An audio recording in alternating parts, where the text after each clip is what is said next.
Ladies and gentlemen, welcome back to the wonderful site of New York City, downtown Manhattan. On your screen right now, we are just a little bit down below that area there, in Madison Square Garden, no less, to bring you live coverage of ESL One New York, Dota 2, and have we just seen a cracking game, guys? We were down here on the desk.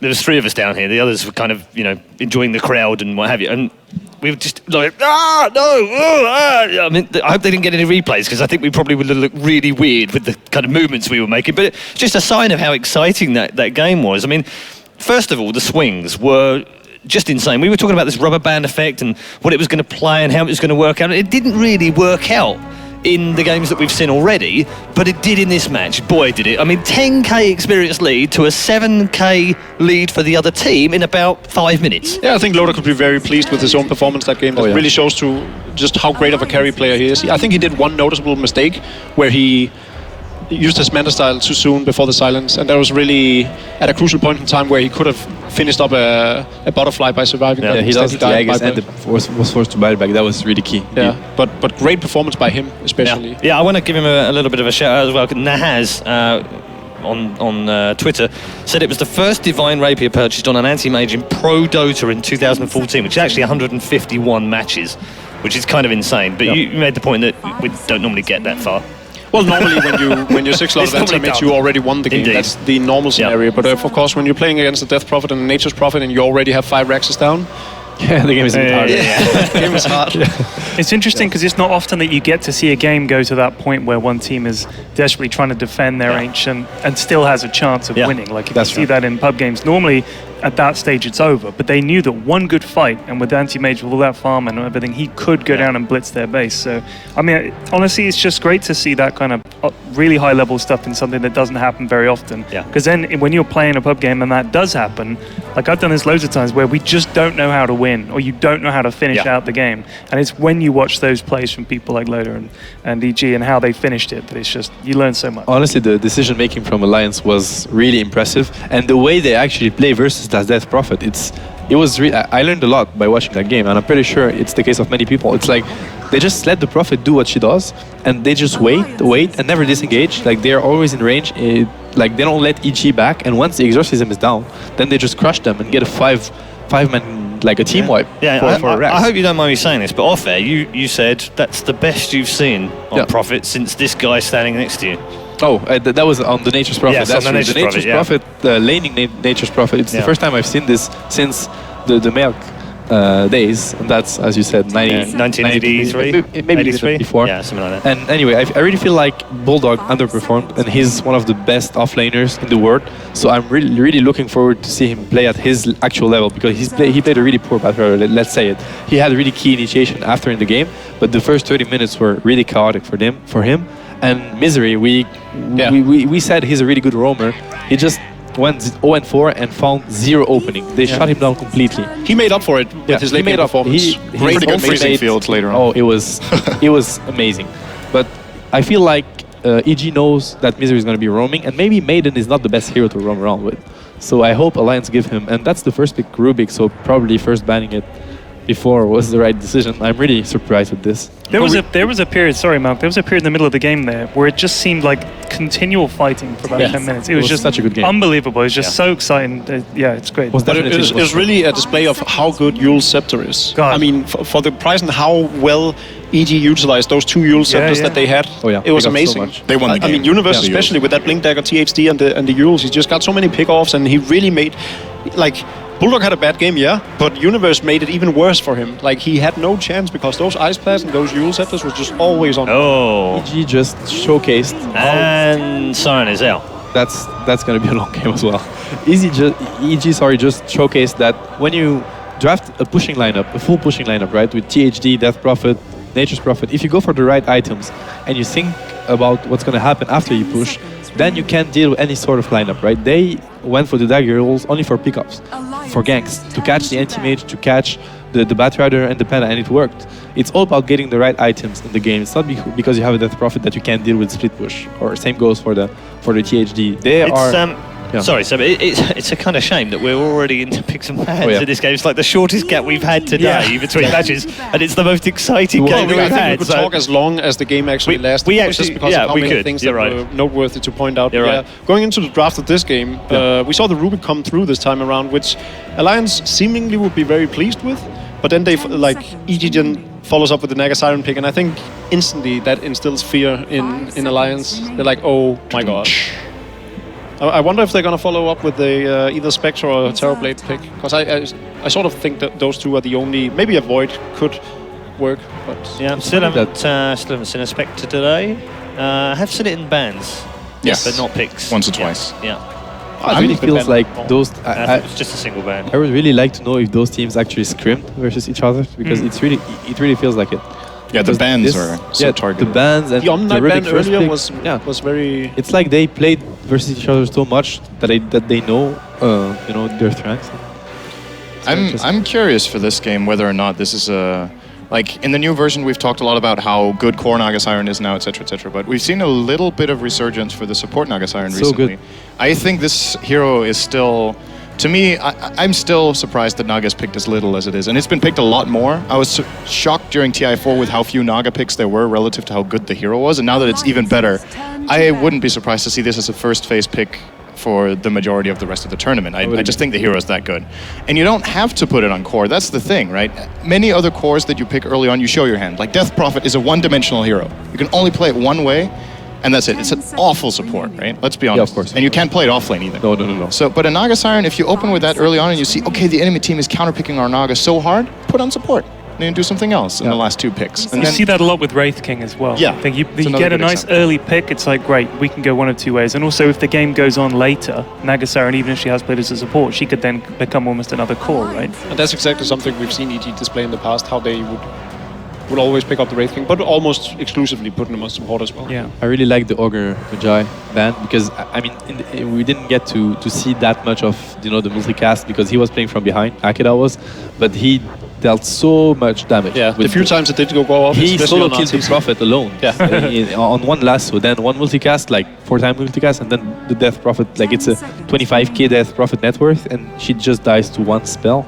And it's something you can't really take into account when you play against it. It's not the same way with like when you play against a Lina or a Lion, where they just have that ultimate that is going to deal this amount of damage. You don't really do the same thing with Ogre Magi, and that's just where it sort of sneaks up on you, and then once it happens... here we go. Yeah, I think that was a no-brainer. That's a first pick today. Yeah, it's been in bans all day long, actually, but it's the first time it's actually been in a game. That's really good versus Death Prophet. It's gonna he can burst the Death Prophet in 3 hits. Yeah. With the lasso. goes both ways though, right? Although Terrorblade has decent armor, he still has very low health, so that's Exorcism true, can really make quick work of him. He does have the Thunder.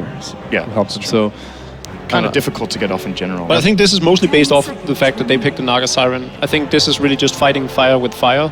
And had we not seen a Naga Siren on the second pick from EG, we probably would have seen a Spectre instead. I never saw the Naga Siren played as a one position for EG though. I always see the Naga Siren Fear on plays PvP. a good Naga. Yeah, the Fear does, but Arteezy also plays a really good Siren. I mean, yeah, that's true. I could sit and watch Arteezy stream his Siren night after night. Not because it was particularly interesting, but more because he's got sublime micro first of all, and then he creep skips, right? Like he creep skips a lot, and then he has a really good playlist. Okay, man. I really like this pick. Like Terrorblade's kind of just get I think destroyed. Titan is a really good pick here. The thing with Terrorblade, I think, is that whenever I play, my friend Shane normally plays as Terrorblade, and we'll spend half an hour fighting and making asses of ourselves and losing, and then he's like, "It's all right, lads, I've got base," and we look up, and he's just going, melted the enemy base. So I think if you pick a team that can keep the enemy busy, Terrorblade can sort of sneak around just winning the game for you. But I mean, EG are too wise to that. Like, I mean, it works at my level. But and they gave it away. It's not about only being wise, because sometimes you just can't go back. If the Bat Rider is just running on you, like she has the flame break, she saves it. She knows that you want to go back, TP out, and they. Like Alliance, they did cancel Navi, right, for $1 million. Right. They might cancel EG for a semi-final, but. And that's the thing about it. It's that kind of hero that can dish out a ton of damage. Necrophos. I am not sure about I'm this. so happy about this. Yeah, this is great. This is so exciting. I mean, we get the Terrorblade, the Necrophos. We had an amazing game right before. How cool is that, honestly? I love the heroes of Props to Alliance. I Alliance. just think this is extremely greedy. Who's creative? Oh, both teams are creative. Come on. And it comes back. Okay, but so here's the thing. Both Necrophos and Terrorblade need time. Yeah, right? that's true. Terrorblade can come online fairly early if you have a good start. With Metamorphosis, you can start taking towers, etc. But I think Necrophos, to me, is perhaps the single most farm-dependent hero in the game in the first 15 minutes. And it's extremely bad versus Titan. Really needs stuff. And both of them are pretty fragile against Elder Titan. And it's also that if you want to run a Necrophos, he has to be played as a core, right? And if you're putting the Terrorblade in the safe lane, there's only one place you can put Necrophos, and that's mid. And you can outlane this hero so hard. I don't necessarily agree. I've seen Hani play... Oh, they play TB mid? No, Necrophos mid in public many times. I actually faced him and played with him, and he was really good. He used to get daggers and as a first item, and he was scepter. I'm calling this, but it might happen. It's a Necrophos. I don't think his lane presence is all that bad. He has really bad attack animation and bad damage. The aura is so much damage. Like, you just lose 3, 4 HP every second. Yeah, if you're playing a Death Prophet against Necrophos mid, you're just going to bottle it up. You're going to get the rune. You're going to push out the wave with Grip Swarm, get a rune. You can just keep going in the lane. But he can technically do the same thing to you. I mean, sure, he's got to get closer, but Death Prophet is never really a real threat to the Necrophos. I think he's a good laner. Yeah, it's still very easy to gank. I think he's going to be really happy with that matchup. I think it's a 50-50 matchup for the two of them. Sure enough, Death Prophet is going to have the rune advantage just because of the move speed. But I wouldn't count Necrophos out, and I don't think you don't need to go a bottle on him even if that's true. He doesn't have to get a bottle. His sustain with Sadist is disgusting. Yeah, it is. To be honest, this is a hero who is actually kind of disgusting. I don't think he's going to go for Sadist. I don't think Necrophos necessarily counters Death Prophet. It's pretty much the same for the Titan. It's actually Titan that's good versus Necrophos. So why did Alliance pick Necrophos? Yes, that's what I'm wondering too. I think it's a 4 versus 5 lineup, and Loda split pushing.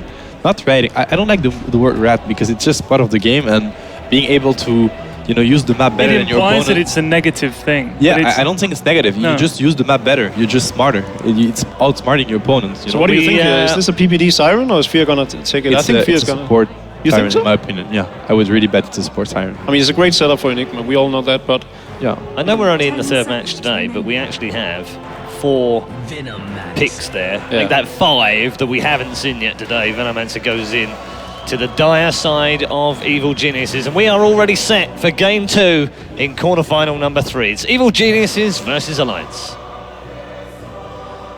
Thank you very much. We are here to cast game number 2 of a series which I know Melini and myself thought might be actually a little bit boring after the first 10 minutes of game number 1. Well, we knew there would be a lot of late game, but everyone was classing this game as the Spectre as well as Naga game.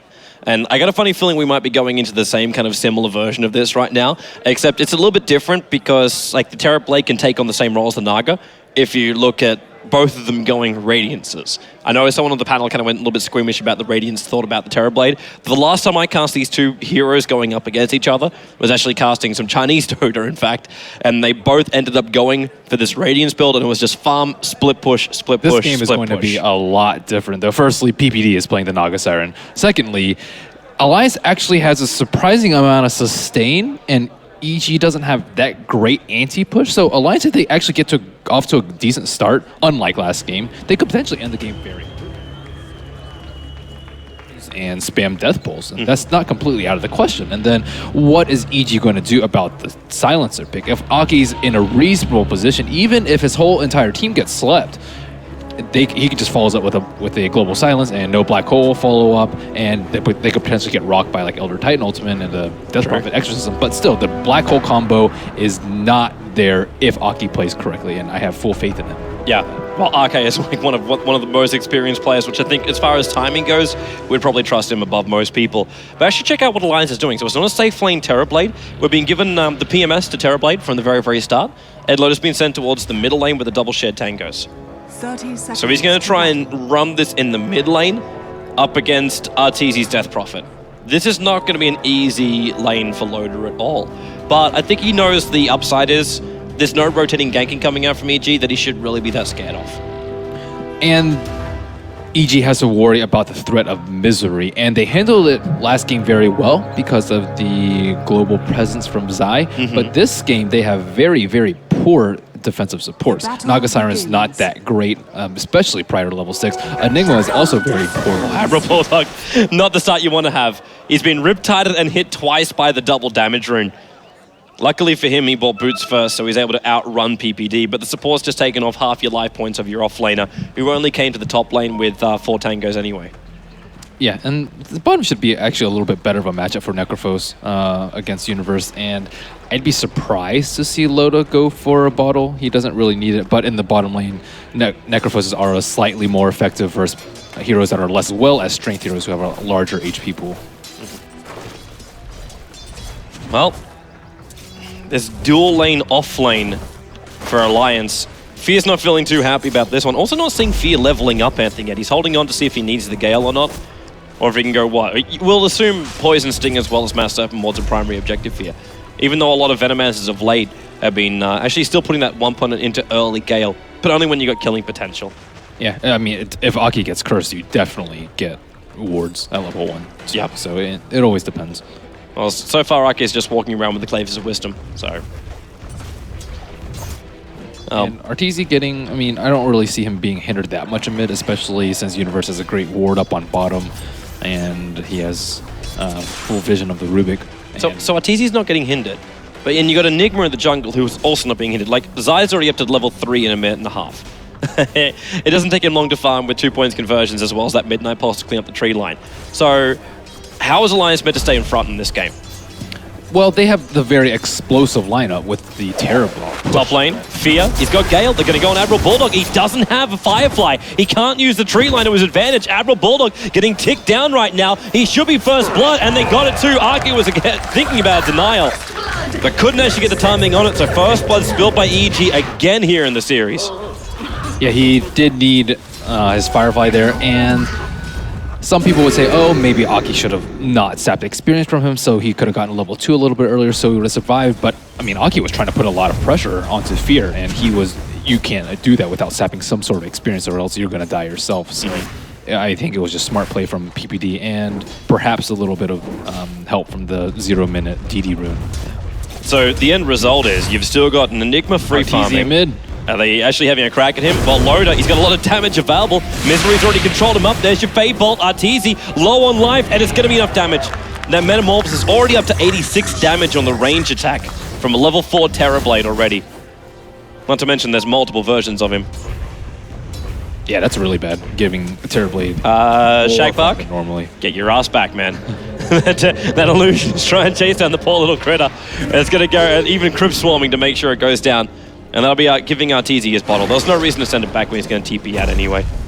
EG should know that Alliance is trying to focus on Death Prophet as their main goal and hero to shut down in the early game, just because the other heroes aren't that big of a threat. Like Venomancer, he's probably going to get his Meg or Arcane Boots, and it's just extremely difficult to gank him if he has an army of Plague Wards set up. Elder Titan and Enigma are equally ineffective to keep down, and Naga Siren is a support too. Like, it doesn't matter if she gets that many items as long as you can try and play around her. So Death Prophet is the real weak point for EG. In this game, actually, would you want Fear to pick up the mech? Because you got 3 mech heroes in that lineup. I'd probably say Enigma should, and Venomancer probably goes more of like the Ags build, Veil if he really wants to, or Pipe if he feels like Necrophos or Batrider's a fairly big issue. But at the same time, they're going to need some sort of armor or tank to deal with Terrorblade in the later future. It just depends on how the game progresses. If they take a lot of towers, his item progression is going to change a lot too. We've got Zai making his way down for the 4-minute rune with PPD. Nice little bounty rune, and he's going to take it himself. They both had a run for it, in fact. Loda's not looking too healthy here in the middle lane. For all his damage output, when he loses that Metamorphosis, it seems Arteezy's just able to force him back out of the lane. He's got the 3 points up in Crypt Swarm, so his burst damage up against what is a rather low life point hero, like just sub 600 life points when you're at level 5. It's not really that much to write home about. And until you've got Sunder, you're not really going to be feeling that secure in that. Yes, but he's supposed to lose it fairly badly to a ranged hero with a lot of nuke damage. And the fact that he's, very good in terms of CS, even in terms of CS, and has a kill is... You're feeling a lot of pressure on as Arteezy to, okay, I have to keep right-clicking him and keep up the pressure even though I'm behind and could die. Fear. pushing RK back. With 2 hits, he takes away 1/3 of his life points. And Admiral Bulldog, he's going to actually try and walk his way up this hill. He's going to get galed up for the moment. The Plague Ward's already causing him some problems here, slowing him down a very, very long way. But Fierce is trying to zone him out so we can't leech out any of this experience. That's the primary goal right now. But Fear and PPD doing a pretty damn good job of making sure that this dual off lane doesn't really gain much of an advantage. But one person we haven't even touched on right now is Hani on the bottom lane. He's walking around with a Null Talisman, a Glover Face, and Boots of Speed. Now, I don't know if he's planning on going ahead of Midas in this build-up or if it's just meant to be the cash, like the treads into something bigger. But we're 5 minutes in, and he's the highest net worth on the field. EG's done nothing to try and slow him down. It's just making sure like Universe gets some levels, and that's the only thing they want out of this bottom lane, or the only presence they want in this bottom lane. I think a better build this game would just be the Treads mech and just get a lot of HP. They don't really need the late game insurance because they have a Terrorblade. Terrorblade is massive, and as long as they get to that point in the game, they can just lasso, global, and just have Terrorblade clean up everybody. So they just have to get to that point and not let the same thing happen. Last game, lose 5 racks in 30 minutes. And Midas does not help with that at all. We've got another bounty rune on the field. This time it's going to go the way of the Death Prophet. It's just being babysat by the Enigma while on bottom lane. Terrorblade's watching the Illusion rune with his Illusion. Ends up just denying it. He has no intention of coming down there for it. But Zai, I'm still seeing. He's level 8 now, 6 minutes in. Well, you see an early smoke picked up on the chicken too, and this is immediately on Zai, so let's see where they smoke to. I assume mid would be the ideal situation, especially since RTZ has his ultimate up, but they could also go for a wonky play, which would be the Roshan early. They're bringing in RTZ to the smoke. They're all going to go down together and probably have a crack at the bottom lane up against Hani. Like a level 1 Roshan with Exorcism, that's possible, but... It's too slow. I mean, is Hani going to take that big of a hit? I don't know. Probably not. If they lose a tower, then yes, but I don't... They can just take the tower. Like, Fear's already forcing at the top lane, and the fortification's gone for Alliance. So they will lose a tier 1 tower here. Now, the Enigma's already let off the Midnight Pulse. He can first catapult and then just like, all right, I guess we're going to push this then. So they just go for the full split push. Fear forces out the top lane. They have to use fortification now anyway to defend up against both these pushes. But this leaves, I mean... Where is Loda now? He's supposed to be split pushing. I guess. Loda was farming up. He was on like 100 life points and had to go back to base to heal. That was when they smoked up through the jungle. Now they've already lost 1 tier 1 tower. And Fear's trying to actually still push this lane out. They have to actually... Look at his Plague Ward army. That's enough damage without having to jeopardize his own life. And the middle lane Loda, the fortification comes out from the Dire side and the Radiant side at the same time. But these Plague Wards are still down for Fear, and the town's at 73 life points, while on bottom lane, they found Admiral Bulldog out. Hani's going to come in and give him a death pulse, and then your Black Hole from Zai, catching out Bulldog, catching out Hani. They put the Spirit on top of Hani as well. He'll get one big death pulse off with his ultimate. He will bring down Zai. That's a lot of experience, but it's still a double kill in for Universe. Misery will end up stealing Riptide, but he's way too far away from PPD to have any kind of effect, while Fear still brought down this top tier 1 tower, and TZ's gone back to farming. And losing 2 T1 towers early as Terrorblade is not a good sign at all. There's nothing really they can do about the Venomancer wards. Those are just extremely difficult to deal with, and they just weren't there in time for bottom. By the time Admiral Bulldog had TP'd, he couldn't get in a position to firefight the creeps because he would have just died instantly, like we just saw. Yeah, he tried. He really did try. And even then, without his Firefly, no way to escape. As we'll just have ourselves a quick moment as Bulldog will disconnect out for a moment. Have to restart just in a couple of moments' time. But still, we hit 2-3. The outer towers are going down. Now, the Enigma did die during that last fight. And the Enigma is worth a hell of a lot. But still, 2 towers is unquestionable as to the damage that has been done. And very true. This game and last game, Admiral Bulldog has been shut down very heavily in the early game. And Alliance haven't been stacking a lot, which is, you know, very Alliance-esque, is to just stack a ton and get ahead in gold. But instead they're just using the towers to get ahead in gold. Like they did this in game number 1 as well, and again in game number, like here in game number 2, it kind of feels like Alliances, like it's not even a counter push. Like they tried it in the middle lane, like Terrorblade pops off Metamorphosis, tries to force out the tier 1 tower, but it was too late. Yeah. There's nothing there. There's no forcement coming out from that. Like when they have the Batrider, then they go for a jump, but if Batrider doesn't get that, they don't gain any kind of advantage. And right now, EG is sitting there with Exorcism. And the Plague Wars you saw from Fear, it slowly chips away at the towers. It slowly makes it even like it pitches to 10, very, very far up, and it's almost like EG is just playing choke Dota right now.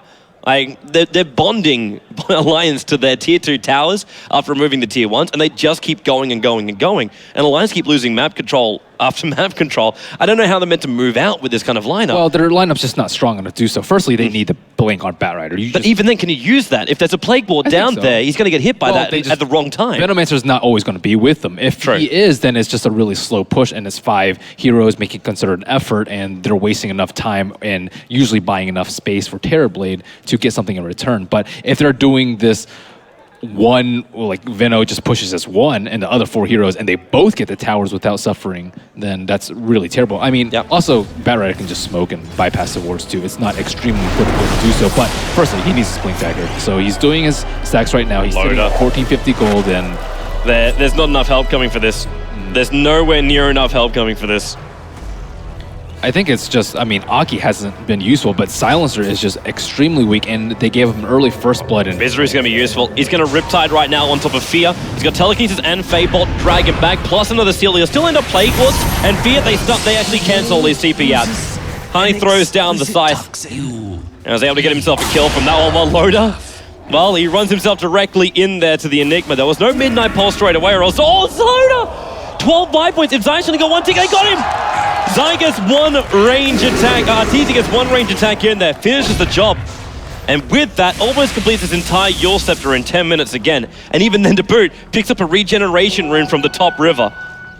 Wow, I actually think Terrorblade could have escaped from there. He had a Quelling Blade. He could have eaten a tree down here and just cut out and fogged. I mean, it's a very low probability play, but it's still possible that he could have lived from that. Anyways, Death Prophet Ultimate is up again, and it's EG's cue to take down more of Alliance's towers and limit the space that Terrorblade can farm. And, I mean, Global Silence could have also been used to save him too, so it's not only that could have saved him. We never even flagged the fact that's up for Arcade right now. Like, we know how much problems, like, Arcade's ulti could also do when Naga, like, tries to trigger hers, then all of a sudden Global Silence, and you're like, well, okay, no one can follow up on her ability right now. Yeah, and usually they want to use it to cancel the Black Hole, especially since they're relatively similar in cooldown length. Should actually flag the fact that Black Hole's off cooldown in 5 seconds time. So with that coming up, the combo is there from EG. And how's the Death Prophet looking? Like, it's not a level 2 ultimate yet for the Death Prophet, so the Exorcism isn't fully as scary as it could be. But still, 11 minutes in, you're still level 10 and 3/4 for a Death Prophet. That's still a nice position to be in. So 2 of the pieces of Alliance puzzle has finally come to fruition. We have the Batrider Blink Dagger as well as the Silencer Ultimate. So if they can use these 2 ultimates or these 2 pieces very well, then, I mean, EG will not be able to get like any T2 towers. This T1 is still very difficult, especially since Fear is already there setting up the siege. And wow, PPD is in very deep. It looks like the panel gets to be right about another thing. The Blink Dagger coming up for Hani. So he's actually going Blink Dagger Necro. Middle tower has been denied. As his item build. Which does kind of leave this team mechless. That's a dangerous build to go, especially versus a Venomancer. Venomancer's wards are just highly annoying to play against as any Blink Dagger carrier. And it's like, oh, well, I guess I can't blink. It's not as annoying with Necrophos because it's not like you're going to miss Castle Reaper like you would an RP or an Echo Slam, but it still highly hinders your mobility in fights. Still, he can get quick pickoffs too, and if for some reason they can get like a Sunder and Reaper combo off. I remember back in the day that people would go Shadowblade and you would just do neutrals until you're low and then Sunder and Dagon, but those days are... Oh, Bulldog. Oh, he missed the jump. They still have Global. Fierce prepping the wards up. You're right, they do have Global Silence, but I don't think PPD has any desire to fight this. It's just to stop the attack from Bulldog, keep him out of the lane, and it's actually wasting a lot of time of, like, Hani wanted to use his Blink Dagger. They wanted to lasso into a kill, so then it was just going to be a straight follow-up with the last word, with the Blink Dagger room for the Necro, throw off the Death Pulse, and it'll be great from there. But you got Arteezy, who was, I think maybe he was the primary target. They kill Roshan, they want to search for him. In fact, Misery's peeing him out already, but he can't take anything from him apart from Wild Crypt Swarm, but he can't take his life. Even if Alliance are going to 4-man smoke up, and they can actually catch out Misery. PPD ensnare will fly and locks him. Then with a follow-up silence, Misery is going to TP out, but there's a Yule Scepter already up and running, so I'll cancel that one pretty quickly. And, well, a quick Riptide and they'll get the kill there, but the Enigma will still die on the bottom lane at the same time. Universe is on the run from Admiral Bulldog. His Blink Dagger's coming off cooldown, but there's no last 2 anymore. So that looks to be what controlled the Enigma. Yeah, and they are just using this dual Blink Dagger, Blink Reaper, and Blink Lasso, and easy kill. But that's pending EG's actually split up. And they still have a very, very strong 5-man, heavy push. Naga Siren in case Radiant's everything goes middle tower is under attack. not according to plan, and Death Prophet and Veno wards to heavily siege the tower. So Alliance is nowhere close to out of the clear. They still have to get a couple of pickoffs, and it depends on how EG wants to play. Oh, Bulldog! The Spirit! Just sit on top, Field Trigger Ultimate. I think they got this kill. He's ticking down. It's only a level 1 Gale. So Admiral Bulldog very low on life. Hani will actually keep him alive with that Death Pulse at the last moment. So he won't tick out the critical point here in the base. Nice little bit of saving grace coming up from Hani. It's taken Fear a very long time to push up mid, though. I mean, originally he had to set it up, and this time they had the Naga Siren ultimate, and it's been like a good 2 minutes, and finally he's starting to set up some wards. So EG is trying to take down towers, but it's coming at an extremely slow pace, which is just giving so much more time for Loda to get his Manta style and eventually... A little bit of trouble here for Zai. Gonna be picked up, thrown back down again. Midnight Pulse should be stolen by Misery. He black holes it. They silence him up. It's a shame though. He threw it because he knew he couldn't have black hole stolen again. But he wanted enough control time to actually kill off Loda, and maybe it was enough. PPD, we've already got his rotation up. There's no Naga sleep though. Still on cooldown for 39 more seconds, but Misery, TP scrolls available. Hani's got his, but it's on cooldown for the moment. So he'll blink deeper inside the tree line. There goes Misery TPing out.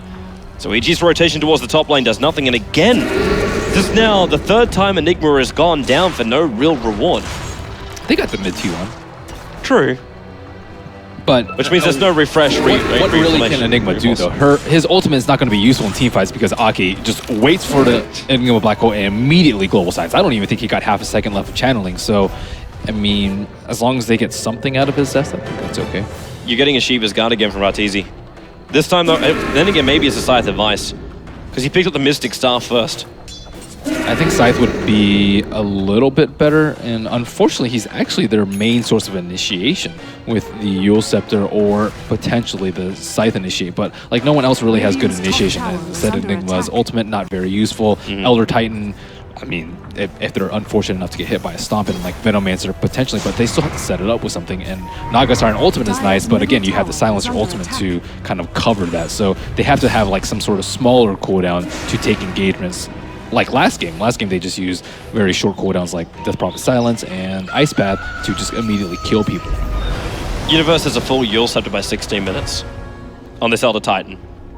Yeah, she picked up the whole shebang. It's going to be built on the courier right now.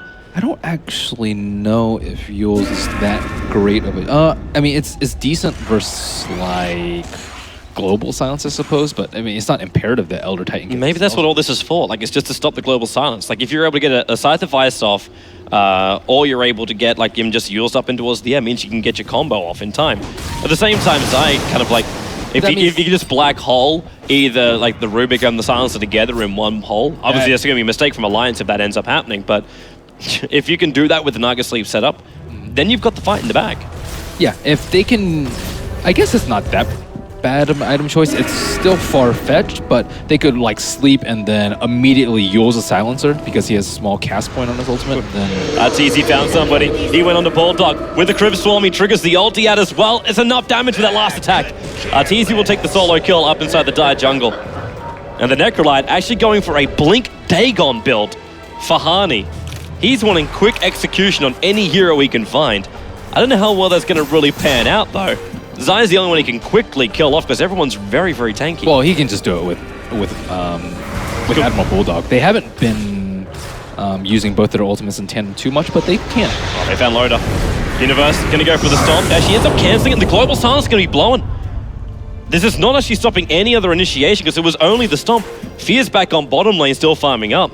They're still not looking to take a big fight, though, because Death Prophet ultimate, about 100 seconds off. Enigma's ulti is off cooldown, though, in 5 seconds' time, so they've actually got the Silence initiation here. Alliance should not be out in this territory. This is just a recipe for disaster. And luckily, Death Prophet's Aegis just expired, but as you said, a decent black hole. You're going to smoke and come past the Plague Wards. Arteezy's inside this one as well. However, that will be rather obvious when you make copies of yourself. So Misery looks to be the sacrifice. They have to Yule Scepter him up. With the Spirit also on top of him, Silence, Misery's got no follow-up to that at all. Quick kill from the Death Prophet. And they'll try and drag the creep wave down here as well and just take the tier 2 tower. But Bulldog, oh, this could be a bit of a ballsy pickup. He's got no one else around him, though. He's making this run, but there's no one else here. The Spirit's going to go down, the Gale will connect, and Bulldog's just going to tick out from this. Not quite sure what objective gaming was. I'm not sure either. You could try and make a case that he was trying to stop TPs, but there's no threat for EG to. Now PPD can just ulti here. That's enough span for the Enigma Black Hole. If he can get himself here in range, it's actually only Universe, but the splitter is going to be prepped up. Shiva Scarf, there's no running away from this one. The snapback almost kills Apani solo. Arcade's into the tree line. He'll TP out, the Crypt Swarm will reveal him off, and that's an easy punch with the briefcase. 10-5 on the board, and two really unusual engagements there from Alliance. I mean, EG, not only can they take the fight, they can inflict a lot of damage to the tier 2 tower up on top. They shouldn't have been in that position to push a T1 on top in the first place. They should have been happy that no one died and then just immediately TP'd out, but they were waiting for someone to be out of position for potentially like the Blink Dagon Reaper, but that's way too ambitious, and EG is smart enough to not get caught out by that. Do you see Loda now changing up his build? Like, he started off with the Yasha, but he's now got 5,000 gold on him. This is going to be Radiance. No one can... I mean, he can't push down any towers. EG will just pick anyone off with Yules, and then... It's going to be split push. Like, that's all this has to go to. Farm up inside the jungle and hold on until the Terrorblade becomes so big that no one can really deal with it. And he has bought... Yep, there it is. The Radiance recipe's been purchased. And he's got enough money to buy the full Radiance too. It's good heads-up play from Loda, and unfortunately, the game for Alliance has devolved to this point. But at least he's aware of the situation that, okay, I'm going to have to carry this pretty much 1v5 with some minor support from Silencer and Batrider. And, I mean, Honey has gotten his kills, but in the grand scheme of things, he's not that important. Yeah, he's kind of like dropped off. Like, and this Blink Dagger Dagon, isn't this meant to make him like an intimidating kind of force? Seems like EG don't really even care about the Necro. He's there, but he has no influence, and... It's because if he blinks in a 5-on-5, he's going to die. Yeah. And he can't recover. But he bought a Blink Dagger for a reason. Like, he had to use it. It's because him and Batrider were supposed to just go around and kill people, but they haven't been able to because EG's been outplaying them and having like one person standing in the back with Yules or using Naga Siren's Sleep and just defending against it very, very well. They could also commit Silencer Ultimate to do it so they can get more pickoffs, but Alliance are using their ultimates more defensively than offensively and just trying to save up for Terrorblade to get bigger. It's what they're more comfortable with, and it's much safer than potentially dying a lot due to botched ganks. Speaking of which, it's wonderful he's got Radiance over on the Terrorblade right now, but the illusions don't survive long enough. Like, they come out, and now it's just like 2 hits from Universe and 1 hit from Fear with a couple of Plague Wards. And the illusion died rather quickly. They can still farm faster though. That's very true. That's very, very true. But right now, farming like is probably the major problem for them. Holding on to their map control so we can actually farm is probably be a bigger thing. Like, they commit the ulti from Arteezy, a TP's top lane, so we want to defend up here. Mystery will TP out in time. Zaj actually going for a BKB as opposed to a Blink Dagger, and they won't find anybody up here. They didn't need to commit the Death Prophet Ultimate for that. An alternative was that they don't use Death Prophet Ultimate for that, and then they start pushing the T3, but it is a little bit risky without the Roshan. Yeah. So we'll see how EG approaches I don't think they really want to anyway. Like, Fear's just basically pitching a tent down on this bottom lane. Well, they can't make the same mistake as last game. They're in a very similar position where they're slightly ahead, and they have this bomb that will eventually go off, and they have to do enough damage before Terrorblade gets big enough, because he is going to get big. It just depends on, is the game going to last 35 or is it going to last 55? I don't know how it's going to last 55 if Alliance can't farm their own jungle. Like, EG's farming up their own, while the Naga Illusions are farming up the Radiant side. And they're taking everything apart from one camp every single time. With the Plague Ward wall up on the bottom hill, the creep wave just keeps pushing in and in and in. And Fierce now got his full Aghanims up 23 minutes into the game. And Roshan's also back in the World of the Living. So you put all these things together. Alliance can't contest Roshan. Like, they can't go over there right now. If they do, they'll just end up losing the entire team fight, as well as possibly even their racks directly after. Oh, they just walked over to Wards. They know exactly how many people are on top lane and exactly how many people are going to commit. And Alliance were just looking for an easy net there. Hopefully someone just, walks up and tries to defend this tower and we just get an easy kill. They brought a lot of people back for this.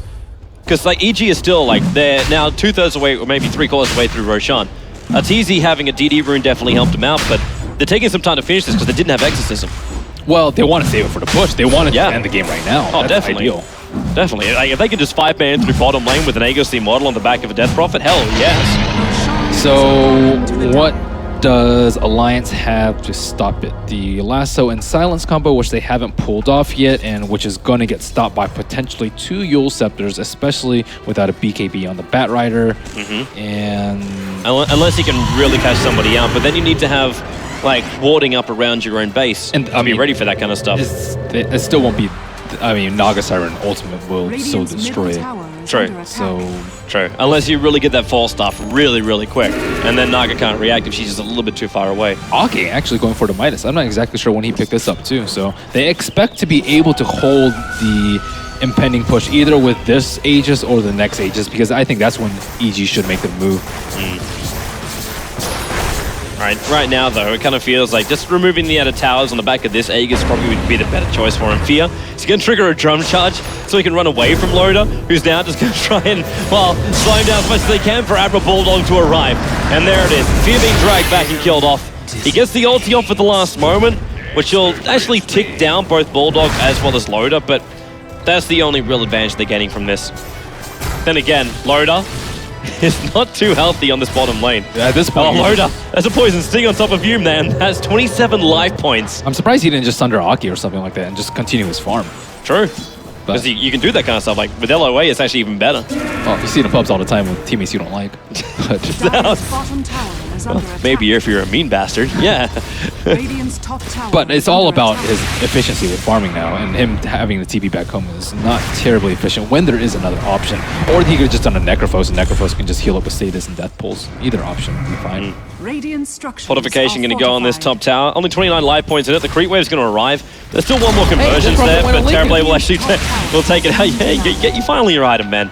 Not a Shiva's Guard, but he actually got the Shiva's Guard first. Yeah, he didn't need the Shiva's Guard, but I mean, Lincoln's isn't as good this game because there's like a Dagon. It's kind of perfect up against a Bat Rider, though. So if Bat Rider is really the only man jumping in, you at least cancel that one, and he's got his Yule Scepter then to respond. And that could just waste enough time when the Necrolite tries to jump in too. They know Arteezy's around there, but he is wildly difficult to kill. Yeah, they don't because they just broke the smoke on him. Misery, there's a trip smoke right now. Misery was the one who got revealed.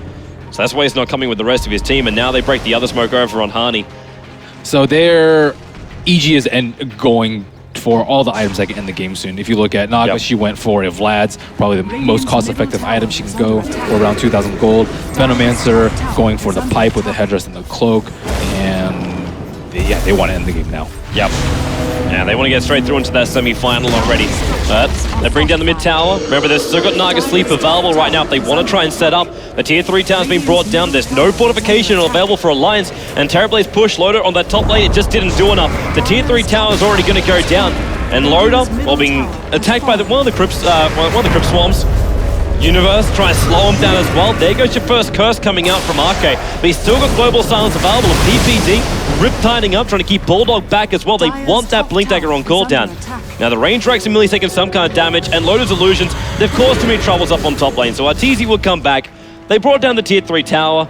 They don't have to commit. They knew Alliance was all there. There's no pressure on EG right now to finish this. There should be. Yeah, you really think there is? I think so. TB is huge. He is. Look at his CS compared to everyone else's. And I'm not going to deny that one, but at the same time, like... Well, EG can't split push, but Alliance can. EG have to 5-man if they want to take down any towers, whereas Alliance, they can just dump terribly wherever. Oh, they got Zai. Global Silence means PPD can't respond. And that's the Enigma. They even dropped the Scythe to ensure he will go down. So and PPD has to escape out of here as quickly as he possibly can. Overall, that means their farming efficiency is going to be hurt a lot if they always have to gather as at least 4 or 5 with an Aegis to take any sort of objective. They did get the T3 in the end, but still, Terrorblade is getting big, and he's much more useful with that amount of net worth than a Death Prophet is. He's actually really close to his Skadi too. Yes, but I mean, Elder Titan will have probably a Hex soon too. Yeah. So that is another thing for Alliance to deal with. Is Terrorblade really that big when you do take into account natural order and the combo that EG can pump out? Like if EG get that combo out, which so far they haven't managed to achieve because of just like good positioning from Arcade, but if they're able to get BKBs up on these heroes, then they won't care. Like that BKB is going to come up from the Enigma. If they had a traditional one, I would say they could drop him very quickly because he has 22 base armor right now. And 25 overall armor, which will drop to 3 with the natural order. Actually, natural order Did it get buffed? I don't know, 100% still for but they don't have that much physical damage aside from Death Prophet. But it's not as reliable as, let's say, like a PA or a Luna or someone like that. So yeah, if they had a more traditional one besides a Venomancer, I would say yes, Natural Order is going to destroy him. But in this game, it's like it's not that bad for him. Yeah. So they can't burst him down, but if the combo does connect, then he will drop rather quickly. Yes, but at the same time, they have a couple of fail safes. They have a Force Staff on Batrider. They have Global Silence to Blanket Silence. They have a Death Pulse heal, which is minor. It would be much more major if they had a mech to follow her up. And he also has a very large HP pool, too. And Venos doesn't have that much burst, so it's difficult to kill him in the span of a couple of seconds. We'll have another moment to think about things as Arteezy, his Aegis Immortal did time out, and he's picked up a Reaver. So we're going to see the hard build coming up here from the Death Prophet, but it really does look like they just want to try and force things again. Like, bring Alliance back in towards their middle lane. Don't allow the split pushing to go forever.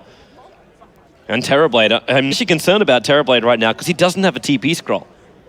There's no way for him to come directly back to base unless he dies. I think it's pass him TP score from Necrophos. He's not that effective in anti-push. That's true. He's in the neighborhood. I think a bigger problem for his Alliance is when do they actually use the global? Because if they want to initiate with the Blink Lasso, they have to use the global unless they want to get songed, and Bulldog would just fall flat right there.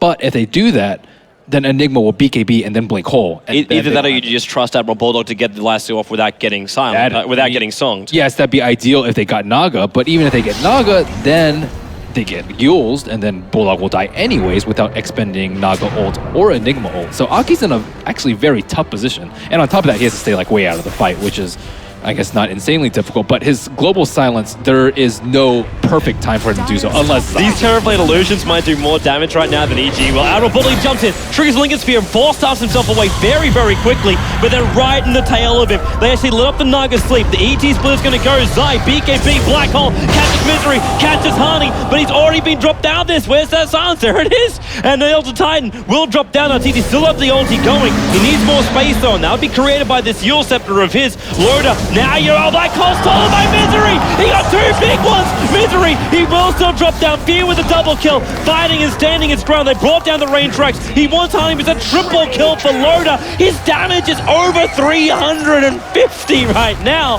The double Aghanims pickup on Silencer and Necro. The Alliance team fight is so scary. They still brought down the range tracks, but that's not worth it. That is not. Zai made it too easy for Aki. He black holed 3 people, but Aki was standing outside. So Aki, again, his positioning is phenomenal. If he's caught in those 4, it's game over. Yep. But if he's standing off to the side and he decides to black hole in plain sight and let it get stolen, then that's an easy fight for Alliance. And now the tables have finally turned, and Alliance will be playing with the upper hand. Then they will. Loader can finally buy the rest of this Skadi of his. He's still got 4.6k gold as well, so not only can he buy the Skadi, if he wants to give it a crack, if he can farm up a little bit more, he's actually listening his illusions into farm the bottom lane. He could even start picking up like the Eagle song for himself. It would risk his buyback, which may not be the greatest choice right now, but at the same time, he's got so much money on this Terrorblade. You pick up like a kill streak like that. Oh no, Zai. He's too far down. He's dead. Yep, Harney. He ultis, he Dagons. They even lasso onto that target. That's unfortunate that Honey didn't get the kill. It will hurt their sustain a little bit for this. I mean, that's like 600 mana right there. Dire's bottom tower. But they still bring down the tier 1 tower in the bottom lane. A bigger concern for EG is, are they going to be able to do anything about this next Roshan? And Aki, let's see, 2 more minutes until the Roshan spawn. But I don't know. I think if Loda gets the Aegis, it's going to be extremely difficult for EG to win. Whereas if EG gets the Aegis, they could potentially take a Rax and at least make Alliance worried about their late game. That is a big question. Like, can you kill Terrorblade twice over? I don't think so. Because like, if they can't even do that, then pushing into the high ground is impossible because he just buys back. So technically you still have 2 Terrorblades then. They couldn't kill him once. They didn't get close to killing him last fight. No. Well, they couldn't. He sat on the edge of it the entire time. Unless you got lockdown control over on him, he's just going to sunder. So you can't control him from that front. And who have you really got to lock down control? It still only comes down to Enigma Black Hole. That's it. That you don't have any kind of silence which is really going to stop him. Not at like the critical moments, at least. Yeah, they don't have any burst. Like they even had a nice Elder Titan Earth Splitter out of the Naga Siren ultimate, but it's still not enough. And Veno, I can see why they picked Veno, but it's turned out to not be as effective as I think they thought it was going to be. It's just like, okay, well, we need a safe lane hero that's not going to die, that can siege a tower. And with that, we can limit TB's farm. But in the bigger picture, he offers almost no control to a Terrorblade. The wards will do nothing to stop his massive illusion split pushing towers. And he can't push fast enough to out-split push a Terrorblade. And on top of that, he has no damage or lockdown to prevent his Sunder. So it worked well, and it worked well for the first 20 minutes, but now you see the limitations of the hero and how, like a true one, like a Luna or someone like that, who can also push on towers, who would have been much more synergistic with the Elder Titan Natural Order. And just like, okay, we have multiple options to kill Terrorblade instead of Death Prophet, which is also not that bursty, not in versus Terrorblade, or an Enigma Black Hole, which is very unreliable versus Aki. But instead they try to go for an earlier force, but without failing, you've got Terrorblade again pushing him through the top. All these illusions, well, you at least got the main hero walking around with a Talisman of Evasion. So the Butterfly is on the way for Loda. But he bought himself BTs to start with so he can keep that split push going. But that top tower's already down to half of his life points. And it looks like Alliance, they want to try and put one of at least the feet of EG into the grave. What's interesting to me about this series and EG in particular is that they're not confident in ending the games early. And as a top 3 TI team, you would be like, oh wow, they should end the game early, like let's say Newbie or Vici, who can just bam, 25 minutes, game over. But they're very hesitant about pushing up that T3 tower, and for good reason. They're not that good at executing it. And a strength of a lot of their players is that they're just super efficient, like Zai and Arteezy, and they're trying to play to other team strengths instead of their own by running this Death Prophet twice in a row now, and you can see that they're not the most comfortable with it. EG's even just trying to take a couple of these Ancients right now, but Alliance, they actually did the right thing here, EG. Primarily Zai, he actually made a set of conversions and sent one of them up on top of the hill. He saw the Firefly was up and just pinged out the fact that obviously Alliance are waiting here trying to kill us before they take out the tier 2 tower. Sophia's got a ton of preps and defense, but at the same time Alliance are farming up the entire Dire jungle, and they can keep that pressure going in towards the tier 3 tower up on the top. And it's EG who's really, really on the defense, but where the hell do they defend? They want to try and hold the mid tower, but if they do that, then you just have Terrorblade do this.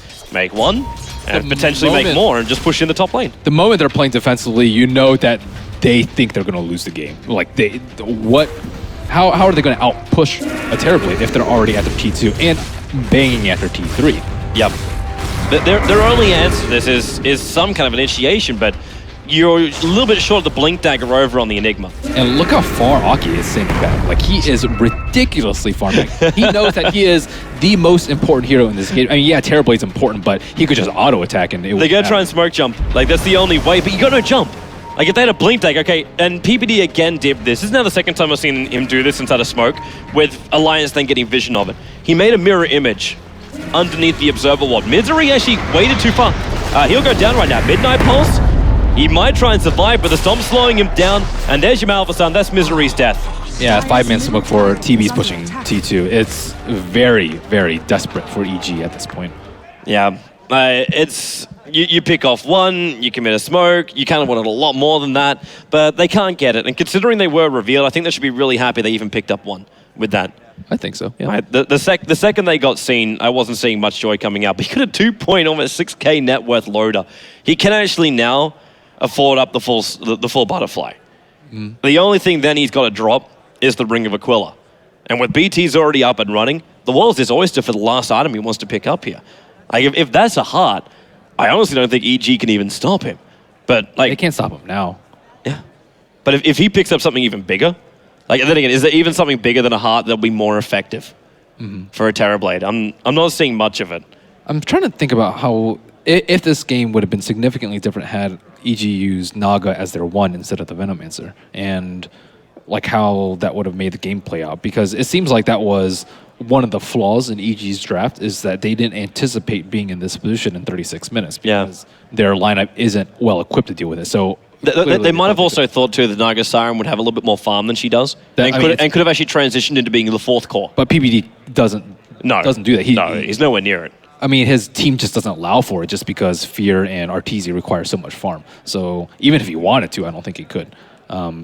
And yeah, we see some teams transition into it, but EG is not one of those teams. So they're probably reflecting right now.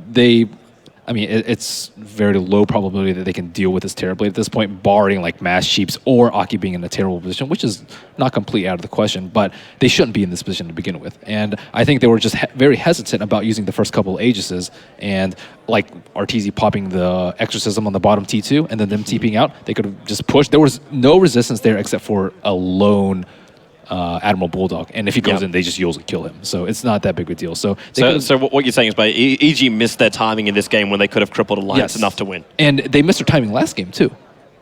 That's true. This is not their strength.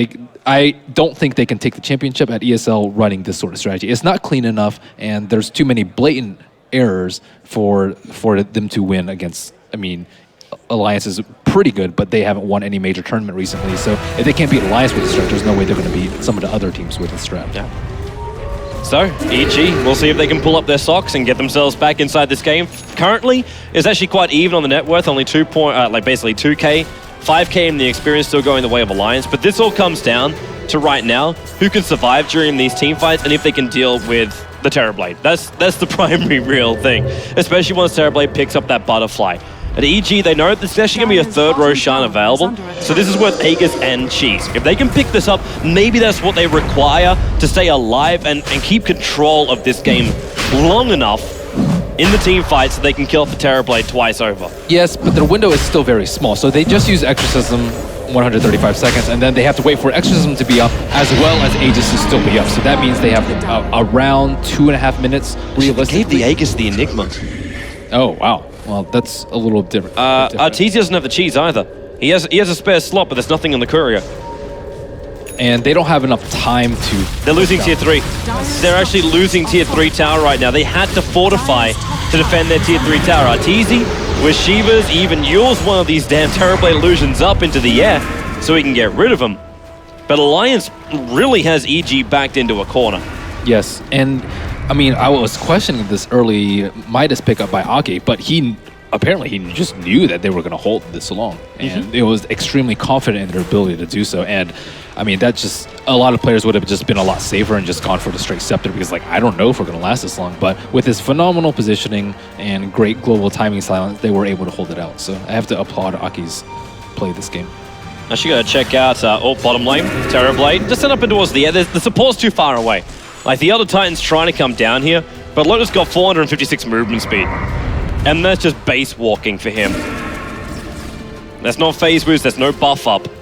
That's just his base walking away. No one from EG can even track him down. Check out what Zai's also picked up. He's got a casual ultimate orb sitting inside the base. I don't know if this is meant to be for his own Lincoln Sphere, so he can also protect one of his other cores, or it's meant to actually protect himself. I think they need Sheeps. I think, because Terrorblade doesn't have BKB, and they don't have any Force Staffs, except for one on Batrider to save Terrorblade from a mass Hex chain, and then on top of that into a Silence, well, barring he doesn't have Manta, but without a Blink Dagger, you don't really surprise him with a Scythe of Vice. Like, that's where my problem really comes up with this. Yes. I mean, I agree with that, but let's say they do get the Blink Initiation on them, they don't have the damage to follow up. Like, yeah, extra takes some time to wind up as well as Venomancer, so it's just, there's no easy solution to it.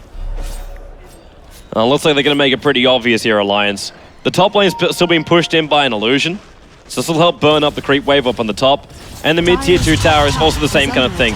Loader is playing this Terrorblade perfectly right now. He's playing it just like a Naga Siren, except a lower effect because the illusions. They've got this range racks down to half-life. They have to stomp. They just took 2/3 of that range racks off with 2 illusions of a Terrorblade. And there's no way to directly attack in. He's still walking around with such a huge buff up on this Terrorblade. He's got another 4.8k gold on him. Yes, and if EG tries to smoke out of their base, it'll be extremely obvious as to what they're doing. Yeah. And the problem is they have to make that sort of play, but if they do, it's just Alliance will be prepared for it. 30,000 net worth and mounting on Terrorblade. He has buyback. Do you wonder why Terrorblade keeps getting banned all the time? Well, I mean, I still think that EG could have finished it before he came online. Yeah. So I don't really think it's. I mean, yes, Terrorblade is a problem, but it could have been Naga Siren, it could have been Anti-Mage, it could have been Spectre, it could have been any of those, and it still would have amounted to very similar result. I just think it's more EG first picking a Death Prophet and then not following through on the execution of, hey, why don't we just play like Navi earlier and just look what EG are planning. They're trying to go for a trade-off right now. They're going to try and force out the lane. There's BTs being purchased over on the Enigma. I actually got a funny feeling this is a GG push. Venoman said, yeah, they're both buying up BTs. They push him through the top, and then they just exorcism and go in deeper. Arteezy, he actually hangs back at the tier 3 tower. They'll force a lot of TPs coming back here from Alliance, Misery being one of them already. The fortification did also come up here from Alliance. And the tower's slowly ticking out, but everyone's come back apart from Terrorblade. At the same time, I don't think EG really care about this because they've got 2 heroes sitting back. They don't have to go straight for a GG push. They do force a fortification. They force a reaction out. Harney jumps forward. He's looking for one kind of opening. PB is the only one. He's going to Song of Siren. Allows RTC to TP out. Actually stopped Loader from attacking too, and PPT realizes he's actually dropping the gem on the ground. I don't know if he's just trying to make him stop. He didn't hide it in the tree line, but they're definitely going to chase him down. Mirror image breaks free, but he's down. I don't think they see it. The ping's coming out. Admiral Bulldog's coming up to pick it up. That was a smart maneuver by EG. That I have to give him credit for that. They were trying to put Alliance in this weird position, like, hey, we want to push, but there's 2 heroes with BOTs defending, and we have a Death Prophet banging on the door, but they just didn't have enough damage, and they got the tower down like to 400 HP. But that's the best opportunity they're going to get, or they might get for the rest of the game. That was with the Aegis on their team, and with 5 heroes potentially there. Oh, they're coming into mid. Oh no! TP in by Loader. Actually, I honestly thought the Spirit was going to actually show him up, and a Refresher Orb comes up from Harney. So we have an Ags Refresher over on Necrophos. And yes, no buyback and 30-second respawn timer. Well, EG does not have their Song of Siren. They do not have Exorcism for 35 seconds, so really good time for Alliance. But with Midnight Pulse and Crib Swarm and the Spirit coming up from Elder Titan, they really can slow this push down from Alliance. Well, they can just. But then again, then a split push. Loader, he wants this range rack, and he's got it. 3 attacks, the Malphasum, the Hex as well. They need to slow him down a little bit more, and maybe they do have enough. Loader breaks free again. Away to safety. So he gets away with the murder of the top range racks. It's under a teammate. There he goes.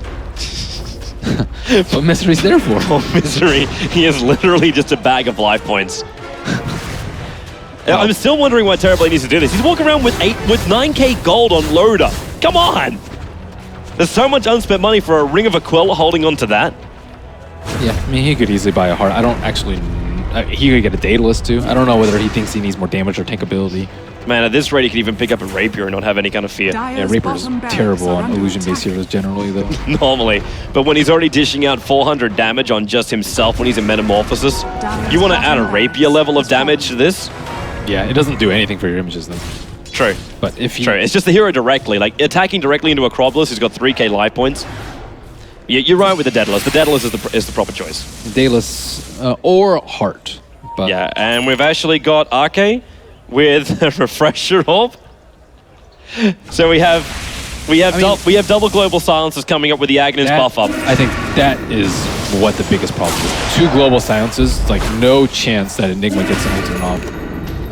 And Loda was like creep skipping too. So this is probably the all-in push for EG. If they lose this, it should be GG. We'll see how well it's going to work for him. The BKB, fresh one, now purchased up by Terrorblade. Still with 6.1k gold. So remember, we're basically fighting 2 Terrorblades here, because we're inside the base. The only other hero with a buyback is the Rubik. So EG need to get some really, really quick kills. But I'll see the BKB now over on the Terrorblade Illusion. It walks a long way up, and the Creepway's already down to half-life. But with the conversions coming in, all they want is the melee racks. Misery was trying to pop the Lincolns on Arteezy so they can get a clean lasso on him. There it is. This is... But where is Bulldog? He's sitting back down the tree line. The Plague Wall is down. He jumps in. They got Arteezy. Global Silence #1's going to be triggered. Zai already in a BKB form. They're going to bring him down. There's your net ultimate. The Eul Scepter up, buying more time for Arteezy to hit, but he won't get himself away to safety. The ulti out from Fear. They still haven't brought down the melee racks. They've committed so much to this. The ET splitter. Not enough Harney's actually going to tick down in the back corner. Fear, Loader, just shreds him apart. They even pick up the Plague Lords over on the Rubik. That really, I don't know if say it felt like a GG push, but they committed everything they had into that. But they did take, well, I should still only 1 global silence. That wasn't the double global silence. Nope. That was not. And Roshan's up in 20 seconds time, and they don't have the Death Prophet or the Venomancer. Oh, Terrorblade actually got a BKB. That's he got that just before the fight began. one of the few items I didn't expect him to get. You don't really think he needed the immunity, just the ability to stand. Rubik even picks up an Aghanim Scepter now. There is so many big items in the hands of Alliance. With double Refresher Orb on the Silence as well as over on Necrophos. Yes, Silencer is now just his own ability. I mean, there's really What do you nothing got for EG? EG could have done better in that fight. I mean, Death Prophet has to be up in the front or else they're not going to do any damage with powers. Because they have no one else that can tank it up. Like, it's not going to be the Elder Titan going in there. And now all Alliance have to do is just check out and see if Roshan's up. And they will do so. And this will now be another Aegis and Cheese being dropped, and it'll go the way of Alliance this time around.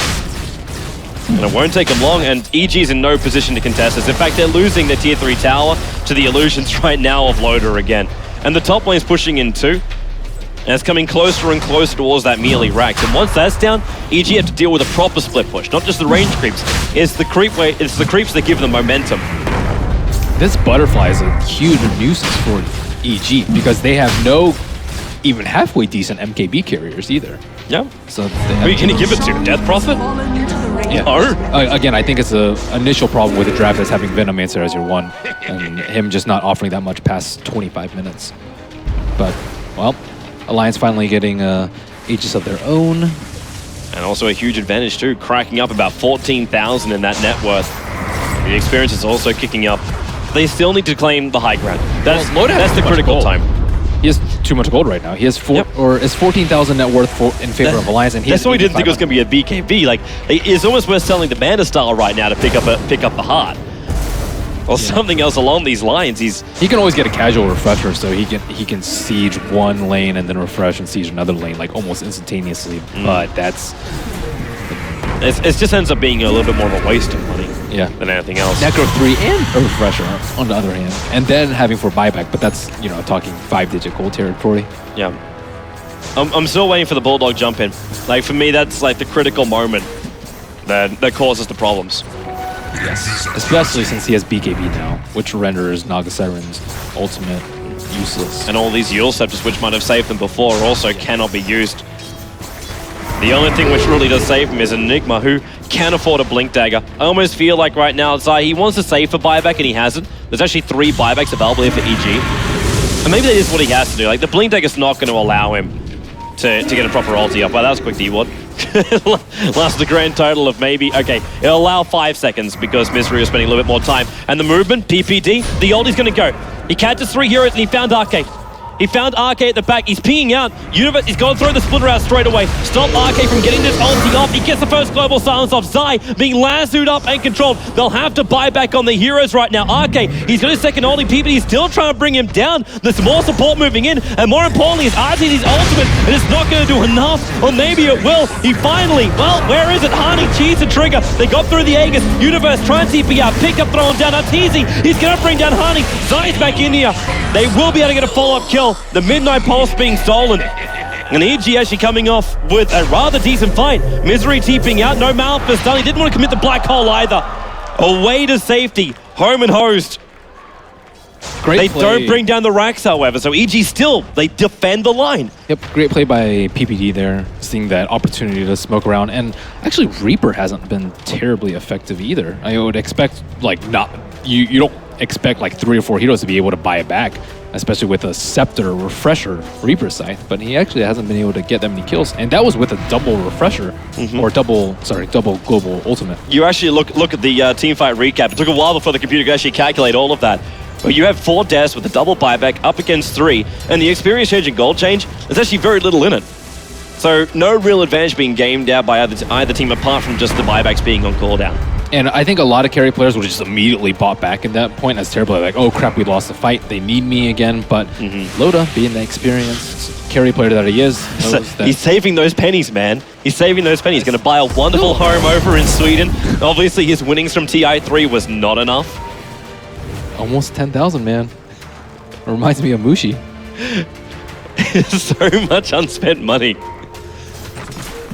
Maybe when the BKB gets lower in duration, it'll drop that, considering that the time of being attached to the hero now it's not as worth it. But he could buy like gems for his team or a whole bunch of observer wards, 5 million sentry wards to be handed over to his teammates as well.